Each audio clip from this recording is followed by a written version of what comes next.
नमस्कार जय किसान। यो चाहिँ सानो खालको कठौती मौरी हो। यसलाई फकाएर फकाएर फकाएर फकाएर ल्याएर मैले जङ्गलबाट लिएर आएको छु।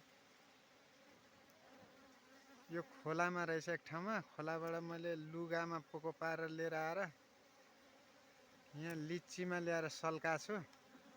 फकाएर यहाँ राख्दैछु म यसलाई। मलाई सबै टोकिसक्यो यसले।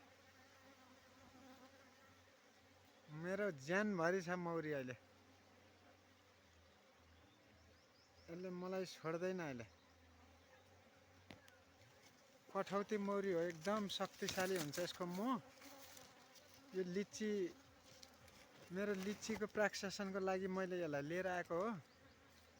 अब हेर्नु यो लिचीमा कस्तो गुणस्तरीय आउँछ। म यसलाई अब बिसादी छर्दिनँ, किन भन्दा मेरो मौरी छ यहाँ। यो मैले खोलामा अघि मोटर लाउन जाँदाखेरि खोलामा मैले एक ठाउँमा देखाएको थिएँ, अनि मैले त्यहाँबाट लिएर आएको हो। हेर्दै जानु होला अब म यसलाई कसरी रत्याउँछु। यो बाक्सामा बस्दैन, यो कठौती मौरी हो। सानो खालको कठौती मौरी हो। यो मैले लिएर आएर लुगामा पोको पारेर लिएर आएर यहाँ मेरो पुरै ज्यानभरि छ, टोक्नु थाल्यो। अब चाहिँ म भागेँ यहाँबाट।